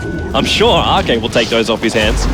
That fight actually could have gone a lot worse for Alliance though. Zai BKB the first global, but there's no point in BK being the first global if you expect the second one to come. And with no one else close to the silencer, aside from Naga Siren, it's not going to come. So had he waited for the second one, maybe he could have gotten up. I don't know. There was They're coming again. Flying around. They're coming again.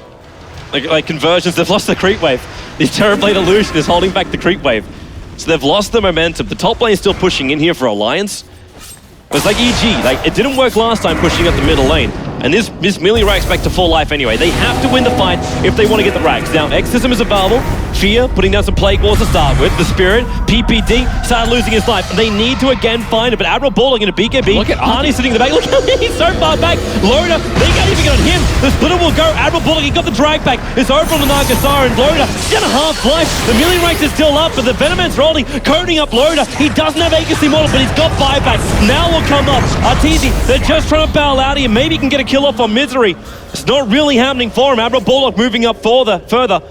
That EG will disengage after getting the buyback. They didn't have to use Black Hole.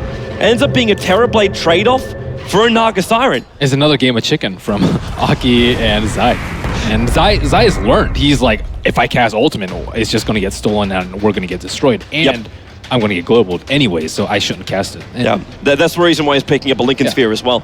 But I think Aki should have just at least used one of his ultimates. He was in a fantastic position, and he could have saved Loda, I believe, with the first global. And then if he has a second one to back it up for the Enigma ultimate, then it's not that big of a deal. Also, Enigma had used his BKB, so if he uses his global science and doesn't have another global, he can just try and use last word potentially, or wait for Rubik. Either that or Alliance felt so confident that they could actually save both of the silencers to go for a counter push. Just take the fight and then be ready to fight again. The Plague Wall is up and running. This is risky though, because Loda doesn't have buyback, and he's not going to for another 5 minutes. That's very true. If they lose a fight, they probably lose the game, so it's... Well, they definitely get a jump at Admiral Bulldog into the Firefly. Jumps up, he finds Zai. Lincoln Spear's going to be triggered. Bulldog down a half-life very quickly. The Spirit comes up and Zai got his BKB off. He wants them out for some. The BKB from Admiral Bulldog wears off. They got him. Bulldog's down for 71 seconds. He does have buyback available, however. But EG, they're able to make it 5v4. Roshan's still got another 2 minutes until potential spawn time. In this time, EG just have to get control of their lanes back again. Like, that's the only thing they can do. We should also flag the fact that the range racks is down the bottom lane. So technically, there are 2 range racks belonging right now to Alliance, their favor. So what does Loda do with his gold, though? He has so much gold. He sells Mantra and picks up BKB. Picks up Heart. Like, that's going to be, like, the only thing I can see coming out of this. I mean, if he sells Manta, though, he doesn't have as much split push potential. And that's true. But right now, aren't we turning ourselves into, like, a team fight for Alliance? Probably. I mean, he gets sheeped up. I definitely think he needs a heart. I'm just not sure what item he should replace. Maybe his BKB, or use his Manta and then drop it and then swap it out for a heart. I'm not sure. Oh, they're beating him. EG, this might be a GG push. Fear is trying to defend the top. He's got BTs to come and join the rest of his team. They want the melee racks. This may actually be the first melee racks to go down of the game. Bad Rise up in 5 seconds. The fortification from Alliance is also available, and they don't use it. They use it too late. They use it a fraction of a second too late. They don't hold him here. This means the top tower is going to go down, and EG, they could really cause some damage. Bulldog jumps in. He looks for the hit. There goes your first global silence. The Midnight Pulse is down. The ulti from Arteezy is still working its way through this melee racks. Not down yet. Loda, they're actually protecting him with the Lincoln Sphere. Arteezy stays up. His ulti, they bring down the melee racks. PPD's on the sidelines. And EG just have to get out of here. They need to get out of here with as many heroes as possible. Zai picked up. He'll go down. The global sun's going down again. Zai will be on the sidelines. No buyback available, but it's off cooldown in 8 seconds time. But EG, they still took a full mid racks and the melee on top. They've got the lane advantage now. Yeah, it's Silver is a 6-slotted TB. True. I mean, it's nice. It just means one less mistake for Alliance, rather than they're really worried about their lanes being This is probably the major thing for EG, is the fact that Enigma's down and he's properly down. And still no Reaper kills with Hani. And you have to... He threw it. He's almost using it like a stun controller, more than anything else. He BKBs, and then they throw a Lincoln Sphere on them, and then they can't really do anything because they've already used Lasso, and Bulldog doesn't have Refresher, and Necrophos isn't going to throw a second ultimate on someone who's refreshed or Lincoln's in BKB. So EG has been very spot on with their Lincolns and BKBs. Alliance are coming up the mid now. Now, there is fortification involved for EG and Song of the Siren. So this isn't going to be easy for Alliance to try and breach the high ground. Well, but they do have the potential of Roshan. Is he up? It's actually really close to spawn time for Roshan. Well, someone's going to check, but if they bounce out after that, then they could potentially miss this window. And they do leave after it. Instead of having someone parked in there, they could send a TP illusion in too, but the Naga illusions are having a scout for EG down there to see what Alliance are up to. They need to do it now though before Enigma respawns, and Bulldog's checking. There it is. It's up. So is the pit of branches as TP scrolls. Everything that's left behind you can no longer sell because the secret shop's not in range of Roshan. So you can't get rid of that stuff easily. Arteezy may, well, actually no, he's not. He wants to hold us to buyback. Oh, this is brutal. Silencer doesn't have his global. Why are they doing this though? There's 5 heroes really grouped up. If there was a Song of the Siren there, they were in a lot of trouble. And now they Yule Scepter. They caught the Silencer out. Okay, he never got the silence off. This is big. This is so big for EG right now. The Exorcism has been used. Arteezy's moving forward. He wants to catch up to Loda. He has to BKB the Yule Scepter. 9 seconds there. Bulldog's right behind, trying to slow him down, but Arteezy's movement speed, they just want to come in through the top. He'll get a silence on Bulldog as well as Loda. They don't have the creep wave with them though. Loda doesn't have buybacks. 40 seconds. Without this, well, this fight could last long enough for that. He's sending more illusions towards the front lines. And EG, they need the creep wave up through mid straight away then. If they're going to beat into this range race, they need it straight away. They have to come back and defend the bottom lane. There's too much momentum with the range creeps there. But what about Roshan? Both teams are very far away from Roshan, but they both can't let the other team get it. That's true. But what are you going to do? You can't jump in there and take a quick Roshan. Like, EG will have to commit Exorcism to do that.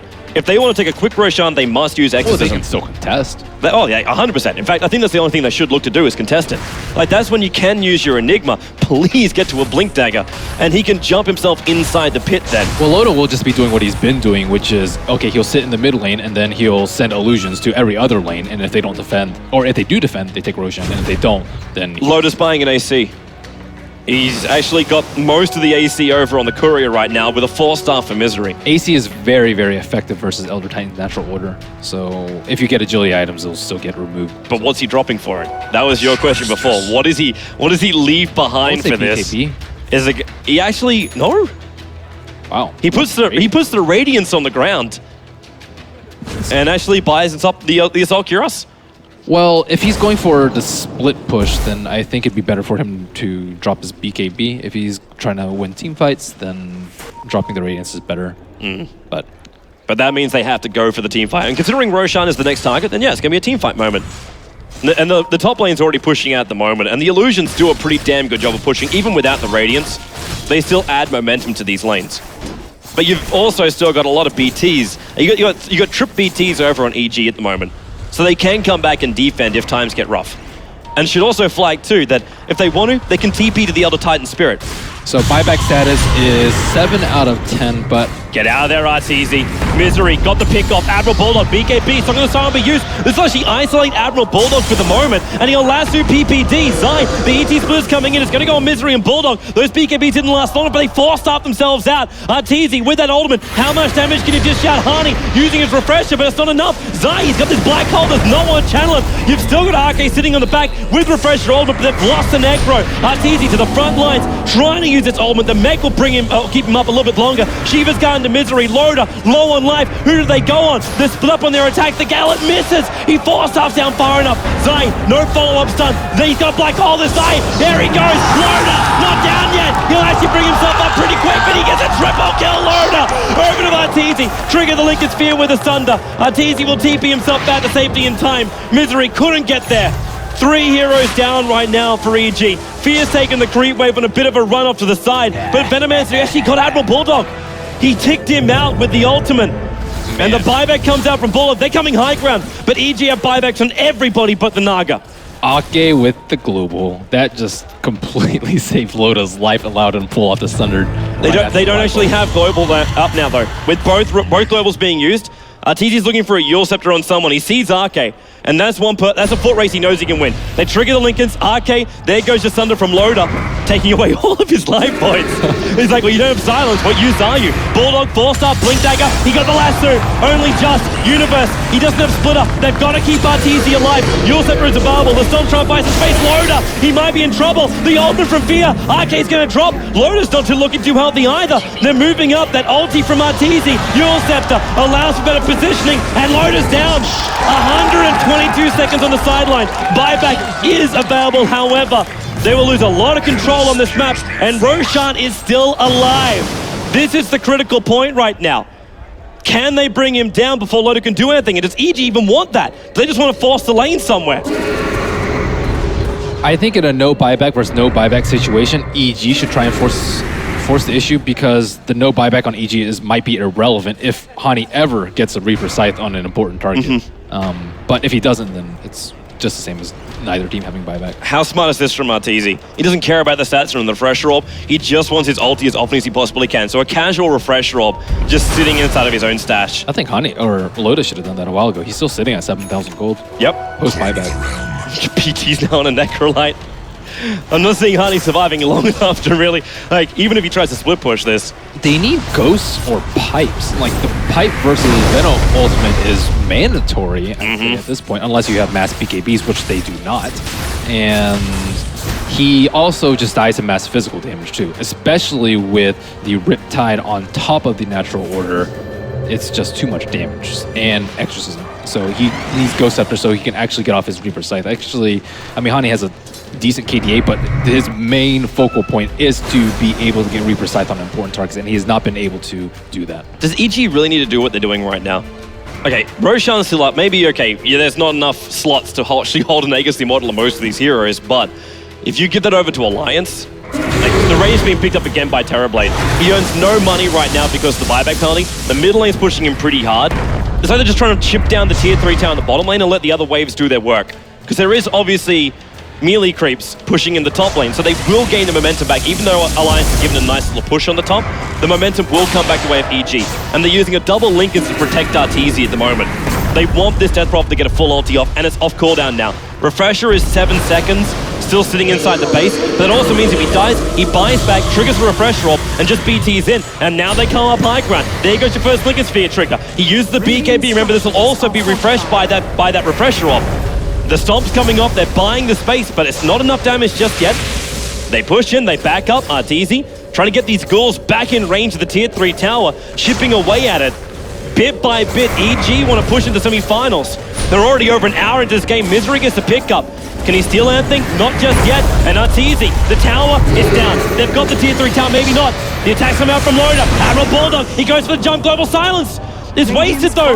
The Naga sleep still got off. Loda and Admiral Bulldog, they're really tight in close. RK, he's got another with a refresh shot, but they're not going to use it. Loda, he's already instead up, tries to break free. That's one big ass Terrorblade. They want to keep battling in. Where's the splitter? Zai, he gets dropped by the side. Down for 2 minutes. No buyback available. The Venomman's rolling from Fear. It coats all of Alliance up in the gunk. Bulldog has to TP back to base. Hani, he's going to tick out. Arteezy goes in deep enough. He knows it's all about a sacrifice. He wants to die. Buyback, refresher. Uses it, back for the hard switch. Universe, low on life, but Loda, he's mopping up most of EG too quickly. But in the middle lane, that's where Arteezy's gone to. The mid racks is gone, the range racks on the top won't go down. Arteezy's just trying to escape, while PPD hides with 200 life points in the trees, but they're back up on top. Fear is here with his own BTs in, but they can't force the issue. They got the tier 3 tower down. But that is all for now, for everything EG committed, and that was the buybacks being heavily committed. So 8 heroes don't have buyback. 8 heroes have used their buyback. Only one has a legitimate buyback, and that's Silencer at the moment. And he has a refresher orb on cooldown for almost 2 minutes.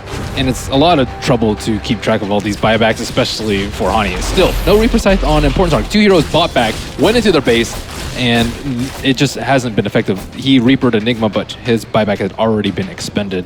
So Roshan is still up. I mean, H is extremely important at this point, but they have to weigh it against the importance of pushing without 2 of EG's heroes. Oh, this is going to be tight. This is going to be really, really tight. The Venomancer couldn't get the defense up in time. Well, Death Prophet doesn't have her ultimate up for 70 seconds. True. Refresh has been used too, so they lack a significant source of damage, especially without natural order. Yeah. He's up in 16 seconds though, and look at Mori forcing up. The illusions are trying to bring down the melee racks up on the top. Loader soloing up the mid ranks, and this is going to equalize the lane presence as far as the ranks go. Loader's going to be careful not to die, however. You'll set it up. The Venomancer ulti. The ultimate from PPD. Bulldog, he's BKB'd up. He's going to drag PPD back out again. Universe, splitter it up. He's got Misery and Universe here. He hexed over on Misery. Loader still trying to retreat. Fear gets the ulti off. Doesn't reach Misery though. The Stomp also out of range of everybody. They need an opening and they got Rubik. While on bottom lane, RK, well, you say he's useless, but he is important. Zai, Maleficent, they caught him out. The Rubik side in middle lane, this could be critical. If RK goes down right now, he does have buyback available to bring in the silencers, but he will die in the tree line. That's 2 heroes picked up by EG. Roshan is still up and running, but the 4 mid ranks does go the way of Alliance, which means the only difference in the raxing right now is the fact there's a range rax advantage for Alliance in the bottom lane, end up on the top lane, but there's a melee advantage for EG on the top lane.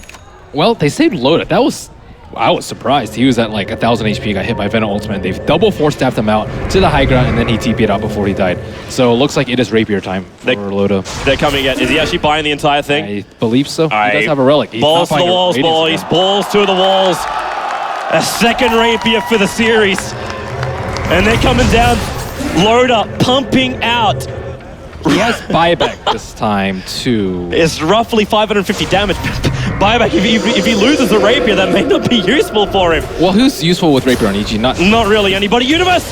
Got the Hex on Loda. Arteezy, all he wants is a Rags here. They'll send him up. There's no fortification available. Loda, he's getting hit pretty hard here. Mana started trigger. They can see it up at the moment. The first global silence being used. Refresher Orb is still up and available. But the Venomancer ulti is dragging Loda down. He's only at 800 life points. Get this man a medic. He is so far back on life points. He sunders over an RK! Be careful! He evades the split up, but the 4 ranks is down. It's not Megas though. PPD. There's your ultimate dropping out from the Necrolite. But they bring down the bottom racks. The range racks of 400 life points is the only thing now that is stopping Alliance facing up against another wave of Megas. At the same time, it's only 2 Raxes that have stopped EG from facing the same fate. Terrorblade with BKB and Radiance in his stash. Crazy. Man, it's holla get dollar. That's all this is right now. The funny thing is that we can't use it all. Where is it Lone Druid when you require him for these games?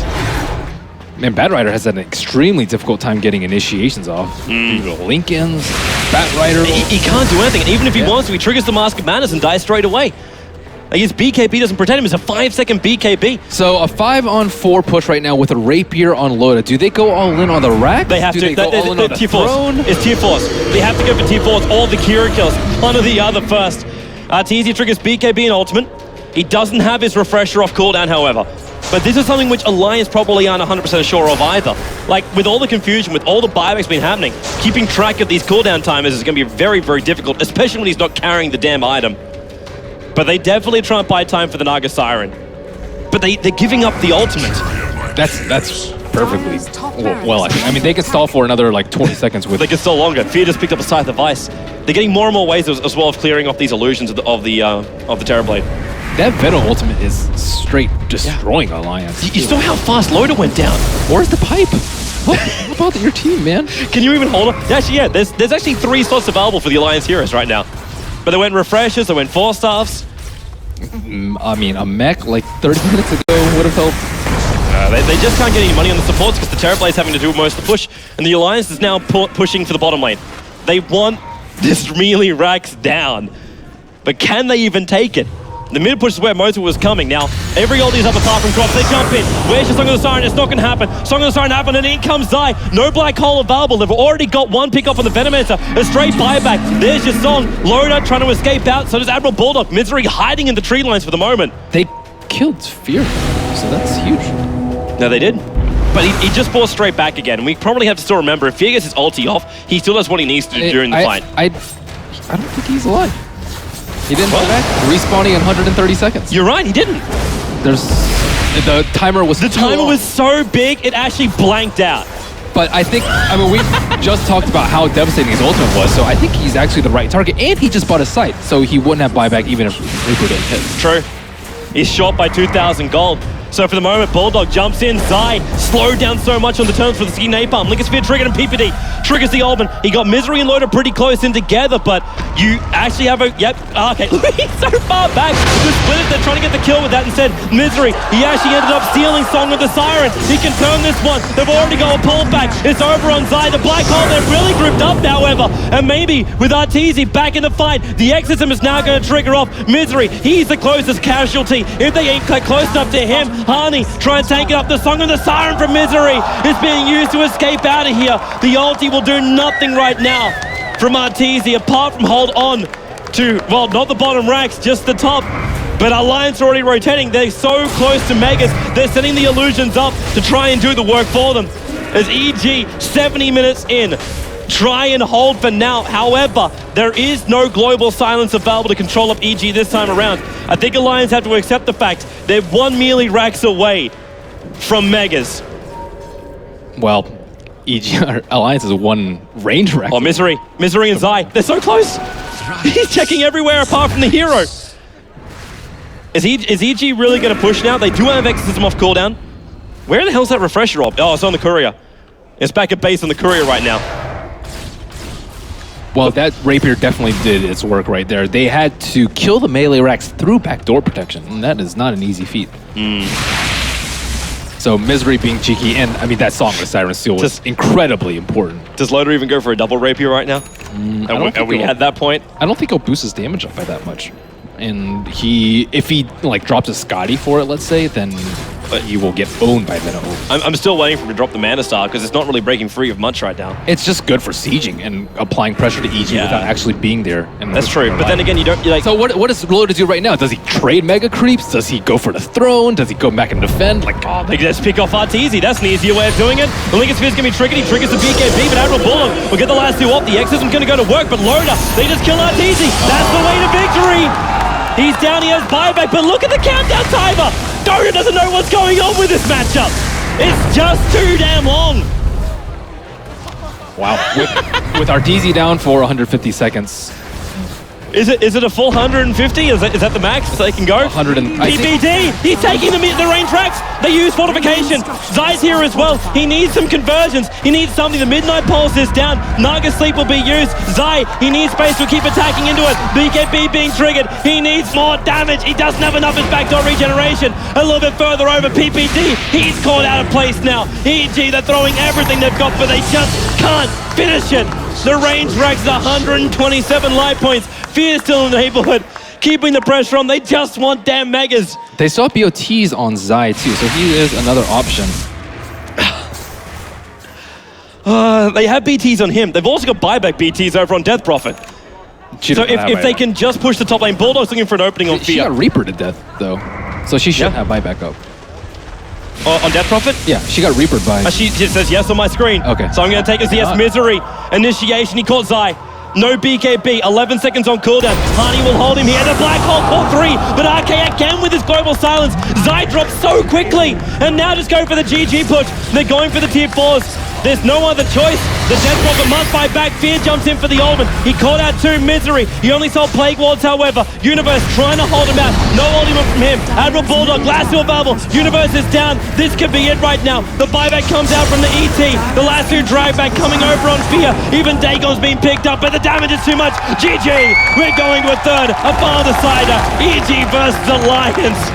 This is not an easy series for anyone involved. Well, he finally got a Reaper Scythe on an important hero. And that game was just incredible. And I think Loda played it extremely well. Like, incredibly well. From deciding when to split push, when to apply pressure, when to do Roshan, his item choice. And, I mean, of course, a lot of credit to Aki and the draft in general for allowing them to succeed. And that's one of those games that makes you grow gray hairs. But it was still one hell of a fight there from Alliance. They hold strong. It's not an easy task. EG as well. Maybe we have to go back to something you were saying. They have to have the confidence to push high ground. Like, they didn't go in there. They didn't try and finish it. So are they going to be sitting there going, damn it, boys, like, let's just go. next time. Let's just go. We need something to get up there. I think that's one of EG's only weaknesses is every time they win, it's usually longer than 35 or 40 unless they have a huge early game lead. And it shouldn't always be like that for a top tier team. No, it shouldn't, man. So what do they do next game? Just ban the Terrorblade and then have to deal with the Terrorblade has to be banned anyway, really. Unless you really feel like you can counter him properly. Like, that's the only way that's really going to come out. But like they even tried to go for the full push strat, so maybe that was enough. Like, don't ban the Terrorblade, but have your proper push strat that they played in game number 1. I don't think they'll have the confidence. I don't know either. I don't know if they actually have the energy. You've just gone through 2 epic games. How are they going to go through game number 3? We'll find out together. We're going to have a break too as we go back over to our panel of experts. Thank you very much, Toby. Before we go back to the panel, though, we will be getting into the ins and outs of that last game. Fantastic game between EG and Alliance. It's tied up at 1-1. But first, something a little bit different, or actually something familiar. Let's go and find out some matchmaking with Arteezy and Universe, courtesy of Zoe. All right, we're here in New York with another matchmaking episode for you guys. This time it's going to be Arteezy and Universe from EG. Are you guys excited? Yeah! Eagle!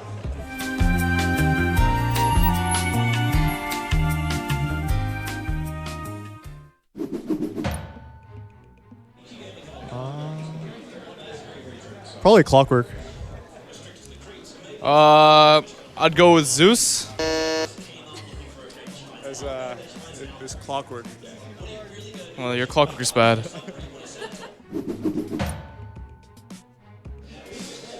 Underrated. Oh, this one's easy. Underrated.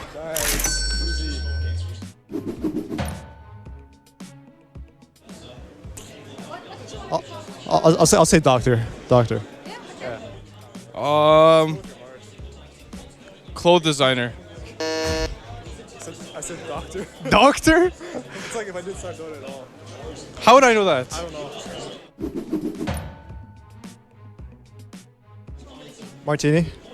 The Indian surprise? Surprise? I don't know. Is that actually a cocktail? I don't know. I'm a martini. Why would I know about cocktails? The only cocktail I know is Martini. Giraffe. Come on. A lion? Are you serious? A giraffe? A giraffe? No, Cinder looks like a giraffe, dude. God, man. All like the memes and everything? That's only one. I only saw one. Oh my God, you're so bad at this. I am. That's why I don't know you chose me. I almost never wake up on time. Like, I just sleep through everything, so that's probably my most annoying habit. He takes long showers, that's for sure. I think you take like a 1 hour shower every time. The room always smells, but I think that's on you. Any of these, right? Anything close? Kind of close. I mean, I never wake up. That's what I said. Yeah, actually, today he arrived 40 minutes late. Got me late.